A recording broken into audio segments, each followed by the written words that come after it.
What up? It's Matt, Taco Potato Mustang. I'm in a state of confusion right now. So I am in my 2023 Hyundai Elantra N, and this car has, if you can see, it has like 6,468 miles. This car has not been serviced since I bought it. So when I was in New York on a road trip about 2 weeks ago, I stopped into a Hyundai dealer up there and was like, the car was almost at 6,000 miles at that point, and I said, I need to get my oil changed. And according to the owner's manual, the regular oil change interval is 12 months, like 6,000 miles. And according to people on Reddit, in the Elantra N subreddit, it's like 6 to 6,500, and so I'm approaching 6,500. The guy at the dealership in New York said that he was like, you're in a little early. He's like, you don't need an oil change at this point. He's like, but after 6,000 miles, he's like, you can do it. And I was like, okay. And then, so I'm at over 6,000 miles, over 6,400 miles, and I scheduled an appointment with this Hyundai dealer down here, and back in Virginia, down in Fredericksburg, and they said, they just came and like looked at the car and looked at the mileage, and they're like, oh, you're here like way too early. And I was like, what? They're like, oh, you just come back at 8,000 miles. And I was like, for an oil change? And they're like, yeah. And I was like, are you sure? And they're like, yeah.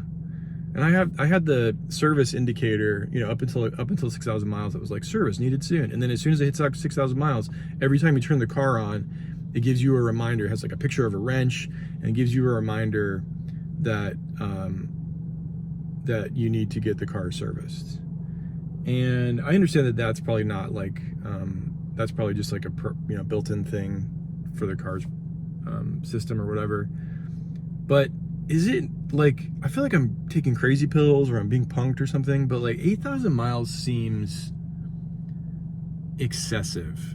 And the only thing I can think of is because it's a Hyundai that I bought brand new and has like free maintenance, that they just don't want to do it yet. And the guys weren't like jerks or anything. They were just like, oh yeah, you're here early. And I was like, okay.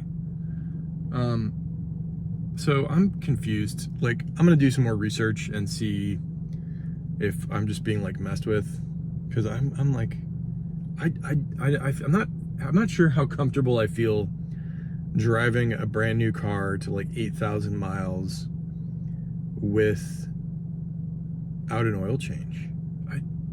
Like, someone tell me that I'm being like, that I'm fine and that I'm not being like insane. I'm so confused. On a related note, I'm looking, there's like a dealership across the street from where I'm at, like a non-brand specific dealership. It's like a Select Auto something, and they have what looks like a performance blue Elantra N parked out front with a bunch of Mustangs and Challengers and Chargers and stuff. So I'm always staring with a little bit of bittersweet resentment whenever I see the performance blue, which was the color that I was supposed to get. Don't get me wrong, I love my cyber gray car, but that blue is pretty sweet.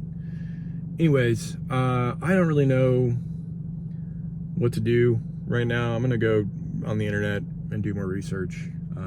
And then I also have an appointment at a Hyundai dealer in like a month to address a recall. I think it's something to do with the fuel pump. I gotta look up more details on that. But I think if I don't do something before that, I'm gonna go to them and be like, can you just change the fucking oil, please? Like, I'll pay for it. I'm like, it's crazy. Like 8,000 miles seems insane to me. I feel like 5 to 6 is normal. Maybe I'm too old school in the way I'm like thinking of things, but someone say something in the comments and reassure me that I'm not taking crazy pills or whatever. Anyways, I'm gonna try and do some work on the Fox Body Mustang later today, and hopefully get at least the suspension on the front driver's side finally mostly done. Ugh, God.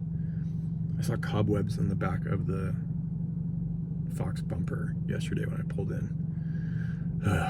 Anyways, that's all I got for now.